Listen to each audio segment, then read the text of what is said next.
It's U of L Today on 93.9 The Phil. Here's your host, Mark Hebert.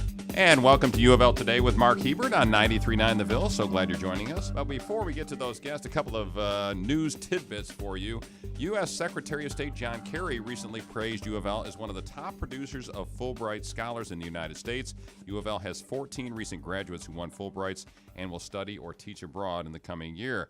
And also, we learned that the University of Louisville is among the top 100 universities in the world that were granted U.S. utility patents for 2015. U of L had 25 of those patents in fiscal year 2015. So good news worldwide from the University of Louisville. So coming up, what do we have on the show today? Students from U of L fanned out across the globe this summer on international learning and study abroad trips, and one of those students is a McConnell scholar who spent some time in China, and we'll talk to him about that experience. And how do children learn about property rights, generosity, and how to handle money during their development? A U of L professor is doing research on those things, and we'll talk to him as well. But first, he's the personal physician for the Dalai Lama, traveling around the world to teach meditation and compassion in medicine. He's Barry Kurzen, and he's in Louisville to speak to the incoming class of students at the U of L School of Medicine. In fact, Barry, you've already done that, haven't you? You already talked to the students at U of L. I have. I'm finishing my week, and tomorrow I'm leaving. Very good. Barry Kurzen, as we said, is the personal physician for the Dalai Lama. And for those of you who can't see him, he is dressed appropriately in what do you call the garb that you're dressed in? Well, these are Tibetan Buddhist monks' robes. They're red or dark red, kind of maroon color. And to describe how they actually look is difficult. You got to look at a picture somewhere. Yeah, and you can probably find it online pretty easily. How did a guy from the University of Washington years ago get to be a Buddhist monk and then the personal physician for the Dalai Lama? How did all that happen? Mark, I don't know. I pinch myself a lot. It didn't happen one fell swoop. It was a gradual, stepwise process. So I was teaching at the University of Washington in the School of Medicine, and a friend of mine came back from a place in northern India called Dharamsala, which is the kind of headquarters of the Tibetans in exile who had to leave their country, about 150,000 of them. And the Dalai Lama lives there. And there was a meeting in the middle 80s where the Dalai Lama, a small meeting of kind of scientists and the Dalai Lama. And in that meeting, he said he would like a Western-trained physician to come to Dharamsala to interdigitate different healthcare systems. That's a big word. I don't know what that means. Well, okay. Yeah, I'll tell you what it means. I don't know what it means either. But anyway, so you meet up with this guy. Yeah, so then, to make all these different healthcare systems available for any sick person. Basically, that's what it meant. So I went over there, spent a couple months, met the people, and I thought, wow, this is incredible. Went back to the university, took about a year to give all my responsibilities away, and then I went over there thinking I'd be there 6 months, and now it's been 27, going on 28 years. Wow.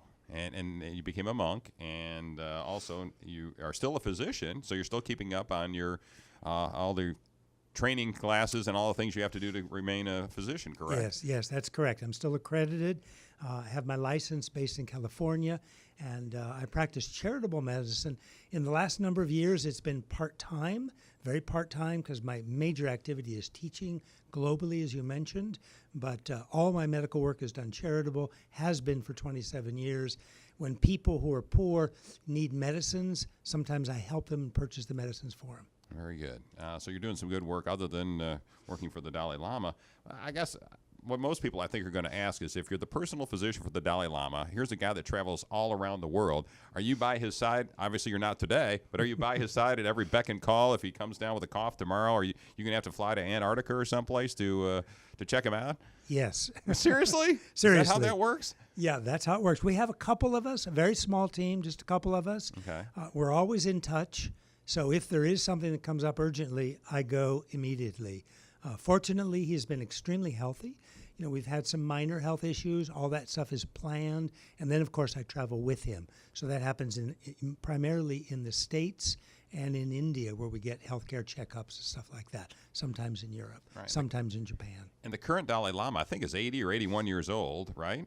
Yes, he's 81 years old. Just was this month on the 6th. Birthday boy, huh? Yeah, 6th of July. Well, how's his health?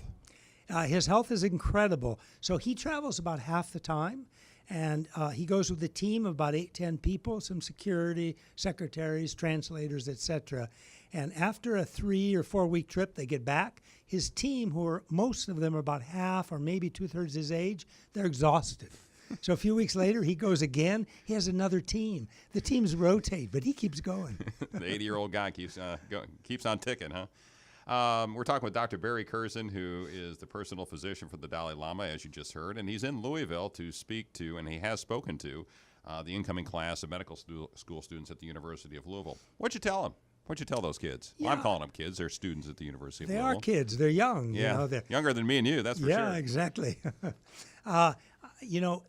Most of us went or go into medicine because we want to help. And the research shows that after about the 3rd year of studying medicine, that feeling of wanting to help others gets kind of squunched out. There's so much stress and busyness and responsibility and things to learn that the students kind of forget that. That's what the research shows. So I made them aware of that, and I made them aware of techniques that they can adopt to try to prevent that change in their original intention of going into medicine, how to keep it more alive, or at least, if we're too busy for a few years, recognize that it's there, and when things lighten up a little bit, to come back to it. So basically teaching them how to not forget that and how to, train it up and cultivate it even more. And you talk a lot about compassion. Talk about that a little bit. What you tell not just students that are going into med school, but others. What do you espouse? Compassion is really the meaning of life. And compassion, in the sense that I'm using it, means to help, first to wish, and then when we're able, to engage in reducing pain and suffering. And as doctors, that's really what we're all about, what we're supposed to be all about. And sometimes we forget, and we think we're all about looking at images and numbers from the lab and things like that. But in fact, we're all about reducing and alleviating suffering. So that's compassion. So compassion is actually what I call a win-win situation. And I am an older guy now, and one of the things that I've learned in my life, I haven't learned a lot, but one of the things that I've learned is that when you encounter a win-win situation, go for it, because there aren't many of them out there. So it's win-win in the sense that if you have the desire, the concern for the well-being of others, and then you try to engage in best you can, making that a reality, that helps the other people. If you do it well, sometimes we blow it, and that's okay too, but when you do it well, the other people, they benefit. But the other thing that sometimes we forget is that we also are recipients. The feeling when you're helping others is remarkable. Money can't buy it. Mm-hmm. And even billionaires who don't have this, their lives are often miserable because of it. The University of Louisville and the University of Louisville School of Medicine has a program going on trying to teach compassion and to teach their future doctors and nurses and others to be more compassionate. And we often talk about bedside manner of doctors and nurses and others. What have you found as you've gone around the United States? Is that getting better or worse in the healthcare system in the United States, the, quote, bedside manner of doctors and nurses? I think it's getting better. And the reason I say this is that young people are beginning to get keyed in to compassion, to meditation, to recognizing an inner life. And when we recognize thoughts and feelings that are harmful or negative, they're becoming courageous and they're starting to look at that stuff. They don't suppress it, but they're starting to learn techniques to change it, to transform it into more positive ways of life. 5-10 years ago when I taught this to medical students, they were checked out. They were on their devices, they were asleep, they were talking. I don't find that anymore. They're engaged by their questions, they know about this stuff. So I think we're kind of on the cusp of change. I think it is happening with many of our medical students, out in the hospitals and in clinics. It'll take a few more years before these people get in there and then get into positions of a little bit of influence so they can have some influence on how the hospital and the clinics are run and bring some of this compassion into those systems. Was there anything that struck you about your visit with the University of Louisville medical school students, or have you done a number of these similar white coat ceremonies that that you find these 22, 23-year-olds that are bright-eyed, bushy-tailed, ready to roll? Have you found anything that you can tell them or anything that they tell you that helps you, perhaps? Yes. Well, I think what I found here with the white coat ceremony, the incoming freshmen, the first-year medical students, is a freshness, is an openness. I mean, I was looking around the room when I was talking to these 154 students plus their families, and I didn't see anybody sleeping. I didn't see anybody looking around or talking to their neighbors. It was amazing. They were engaged in this. They want this stuff. So that's pretty unique. I mean, not unique, but it's uncommon here at University of Louisville School of Medicine. And I think part of the reason, or much of the credit, of course it goes to the students, but it also goes to the administration. The dean, Toni Grancel, she's amazing. She's really passionate about bringing compassion into medical education. Some of her team, Vice Dean for Research, Dr. John Klein, he's also instituting and teaching some of these classes on compassion. These people are turned on. They realize the benefit in their own personal lives, let alone the benefit in the lives of the patients. All right, we need to wrap this up, but I got one more question for you. You've spent close to a week in Louisville. What's been your impression of the people and the things to see and do in Louisville? Well, the people are incredible, very warm, very welcoming. I mean, even people on the streets, if I was lost, so that was quite amazing. I had an incredible time yesterday at Gethsemane, spending some time with brothers Lawrence and Paul in Thomas Merton's little retreat house out back, talking about reality and love. It was incredibly enriching. That's a fabulous place. Today I'm being taken just after here to the Muhammad Ali Museum, and we're going to meet some of the people over there. I really look forward. It's a great place. You'll really like that. And I was out in a little bit of the countryside along the river in some friends' homes, which were just fabulous. Well, good. Well, I'm glad you had a good excursion here. Is this the first time you've been to Louisville? First time, but they're Come back. They're already inviting me back. Come back. I'll be back. Come back. And you said you had a good visit with the mayor too, right? Fantastic. We had two lovely visits. After a visit 6 months ago in Minnesota, he's a remarkable individual. The people of Louisville are incredibly fortunate to have Greg Fisher as their mayor. And you even said Louisville correctly, so we're very proud of you for being able to do that. All right. Barry Kurzen, appreciate you being in Louisville, and thanks for coming on the show. Landon Lauder is a McConnell Scholar at the University of Louisville, one of only, I guess there's 40 of them each year, or a little bit more than that. One of the perks of being a McConnell Scholar is you get a trip to China in your junior year for a summer learning experience, and that's where Landon spent some time this summer. He's here to talk about that China trip and being a McConnell Scholar and just being a student at the University of Louisville. So welcome, Landon. Thanks for having me. Glad you're here. All right, well, let's tell me a little bit about yourself. Where are you from? How'd you get to UofL? Those kinds of things. So I'm from a small town right outside of Ashland, Kentucky, which is far eastern Kentucky on the border, West Virginia and Ohio. I, of course, looked at many schools for college, as one does. But what really attracted me to UofL was that it's just something different when you stepped on campus. It was a much more home-like feel. The people treated you like one of their own. A lot of the other colleges didn't really have that kind of ambiance to it, and so I really fell in love with Louisville at that point. And then you applied for the McConnell Scholarship and got it, so that was a big deal. Yeah, so that was definitely the was that the topper? It sealed the deal. That sealed the deal. So tell us what a McConnell Scholar is. I think a lot of people listening to the show might know what a McConnell Scholar is, but how would you describe it in your terms when you talk to your friends or acquaintances? What do you tell them about it? Well, first, I'd like to point out the McConnell Center is nonpartisan at its core. So the mission is not to, it's nothing political. It's all academic. So it's exposing students to different kinds of thought and schools of thought and different kind of histories, philosophies, political theory, those sorts of things. McConnell Scholars are typically really high-achieving students. We are at the head of student government, at the head of student activity boards all across campus. We're high achievers. Are you a political science? Yeah. So a lot of them are in political science, too. We have to minor in political science. That's a requirement, but most of us end up majoring as well, and some of us have double majors. In addition to that. All right, and you get, what is it, free tuition, room board? What's the scholarship that you get? It's free tuition plus a stipend to help pay for those kinds of needs. Room board and other stuff. All right. Well, you got, as part of the deal, being a McConnell Scholar, you got to go to China Yes. over the summer. Tell us about it. So it's a month-long program. We go to 3 different cities. So we start out in Shanghai, then we go to Xi'an, and then end up in Beijing. And we spend about a week in each city, except for Beijing. We spend 2 weeks because there's just so much to do in Beijing, with that being the capital. And basically, it's kind of a multi-tiered program. So there's an academic component.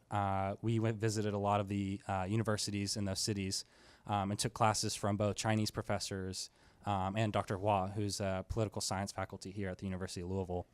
And of course, just the social aspect of it, getting to bond with the class of McConnell Scholars. That was a really nice experience. And then, having to do the tourist part, of course, get to see all the different sites and the history. We're shown around with student guides, so they kind of help us understand the history and implications of all these kind of different places in China. And you went to, are all 3 cities big? Obviously Shanghai is, but are all 3 cities really big cities? By China standards, yes. By our standards, they're massive, unbelievably large. Right. So Shanghai and Beijing both hover around 30 million plus. And Xi'an, they consider a small city. And just to put that in perspective, it's about 9 million people, which is just about the population of New York, our largest city. Right, New York City. So, So you to went them, to that's big a places. smaller city, but yeah. Did you get out in the hinterlands of China at all? Did you get out in the rural areas? No, not much. We mostly stayed in the city. Some of our excursions did take us to the outside skirts of the city, obviously, but we didn't really venture out into the country at all. What'd you learn? You were there for a month. What'd you learn? Politically, Chinese-U.S. relations are a lot better than what people perhaps perceive, especially in this election cycle. I don't think personally there's much to worry about Chinese-U.S. relations in that regard. The Chinese students were very receptive, very hospitable. We couldn't have been treated better. It was so phenomenal. The care they showed us around China with, and they really took us to the great places to eat and told us all sorts of neat stuff about their lives. And overall, China, the cities differed. So some people think of China as a relatively underdeveloped country. And for some parts, that's true. But in cities like Shanghai, you have no idea you're in Shanghai because it's almost like New York. It's so commercial. It's so modern. You could go around the corner and there's an H&M or a McDonald's. Xi'an's a little different. Some of the Chinese described it as a little behind. And it's just kind of the standard, just a very basic city, I guess you would call it. Okay. We're talking with Landon Lauder, who's a McConnell Scholar and soon to be a senior at the University of Louisville, talking about his trip to China. In the United States, for those of us who haven't been to China, we always think of it as a closed society, no free press, those kinds of things. What did you find in terms of, comparing perhaps our democracy and what we have here to how the daily life of a Chinese citizen is in China? Well, there's an interesting split there that we noticed when we went over to China and talked with the student guides. It seems the student guides who have access to English, they speak English, they most likely have been to a Western country to study, typically do have access to a lot of Western media, Western social media especially, but the average Chinese citizen doesn't. And so we're not really sure, because we didn't spend that much time in China to figure it out, but there's some kind of divide between the access to English in the West and not having access. We definitely did not have Facebook or Twitter or Instagram or any kind of access like that. All right. Well, Landon Lauder, congratulations on being a McConnell Scholar, first off, because it's a rigorous process to get there, and good luck in your senior year. Well, thank you. Thank you very much. All right. Landon Lauder, McConnell Scholar, and soon to be senior at the University of Louisville. Nick Knowles is a psychology professor in the College of Arts and Sciences at UofL, and he's a faculty favorite, meaning that the students nominated him as one of their favorite teachers, which is a good thing. He also does research on how children learn concepts. Well, welcome, Nick. First off, welcome to the show. Thank you. All right, so you're a psychology professor. So what do you teach? What are the things you teach? So I'm a developmental psychologist, but I also have a background in sort of perception and vision. So I teach cognitive psychology, developmental psychology, and I'm happy to be one of the professors that teaches the introductory course. So I get to You're dealing with freshmen or sophomores? I get to meet everybody now that I do that. So. Okay. And you said you're also in charge of some center for kids or something. Yeah, so I'm one of the co-directors of the Knowledge and Development Lab, the Kid Lab here at UofL. And what is that? So we do all kinds of research on how kids think and learn. I collaborate with Dr. Judith Danovich, who's another faculty member in the department, and she studies a lot about how kids know what other people know. That's a very interesting thing, but how do you know who to ask for advice and things like that?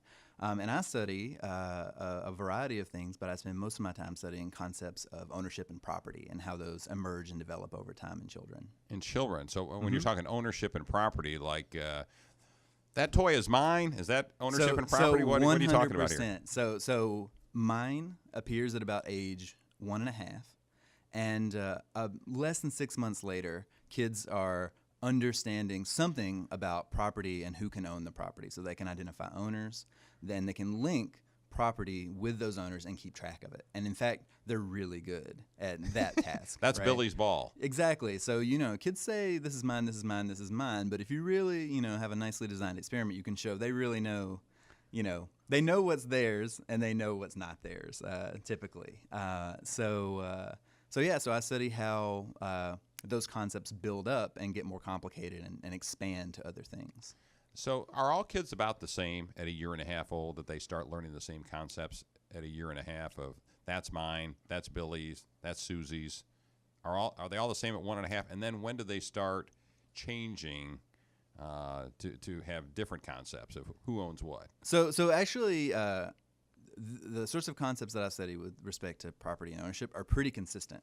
So almost every kid, by the time they're 1.5, starts to say mine. They have a representation of yours at about the same time, although they care a little less about that. Of course they do. And there's a couple of transitions. So there's this transition from sort of self to other. So they start out being really good at keeping track of their own stuff and defending their own stuff better than other people's stuff. And then they get better and better at sort of linking other people to things. And like I said, they're best at taking a thing and putting it with a person and keeping it there. So one of the weaknesses that children have is when property moves from one person to another person. So they're actually quite bad at that, and bad at that until later than you would think. So I've had 9-year-olds who sort of conserve property with the same person.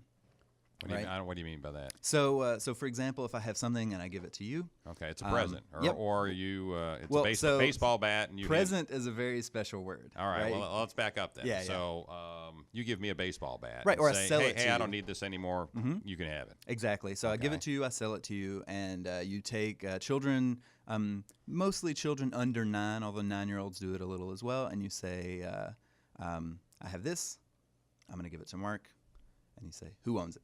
And a big proportion of the time they say, oh, you still own it, even though you gave it to him. So they don't understand. So they're not very good at that part. So that is sort of where my work is going, right? Because ownership starts as this interpersonal thing where I keep track of these things and I don't violate the boundaries between your property and my property because it's an extension of you, right? So that'll affect our relationship. There'll be consequences for me if I take the wrong computer bag from this room, then there's a consequence there and a pretty bad social consequence.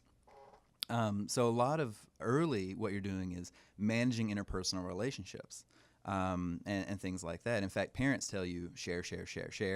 But in fact, that's not how the rules work, right? I never have to share any of my stuff ever as an adult, because right? it's mine. Exactly. If you ask to borrow my car, I can just say no. But we don't say this is yours and you never have to share it. But isn't right? that a good thing for parents, though? For the parents who are listening, shouldn't they be telling their kid to share and be compassionate and help other children? 100%. So what you're doing though is when you're telling children to share, what you're doing is you're building up prosociality, right? Be nice to other people, be a good helper. Excuse me, be fair, be equitable. And kids love all that. So they like things to be evenly distributed. They like things to be fairly distributed. In fact, kids will accept a loss to keep things from being unfair, right? And so that's one of the things we're sort of currently in development and studying right now. But on one hand, that's really good, right? But the interesting thing is if kids are just learning about ownership and property from their parents, then they should be really promiscuous with their sharing, right? So they should not care who the property belongs to. You should just give it to everybody. It shouldn't be a big deal. But they're really good at tracking. So they're not fooled by all this share business. They really know the rules. Right. But telling kids to share is teaching a different. It's not teaching about ownership and property. It's teaching about how you interact with other people in sort of close relationships. All right. We're talking with Nick Knowles, who's a psychology professor at the University of Louisville, and he does a lot of kid psychology. That's what I'm going to call it anyways. What does this mean for parents? What can parents take out of your research and what you teach about what they should say to their children to make sure that they're well-adjusted and understand property rights and how to be compassionate and sharing and all those kinds of things by the time they're teenagers?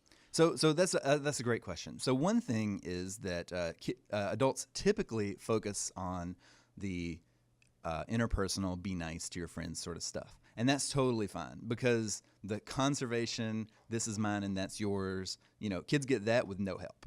Mm-hmm. So for that part, adults don't have to do anything. Kids are great at that.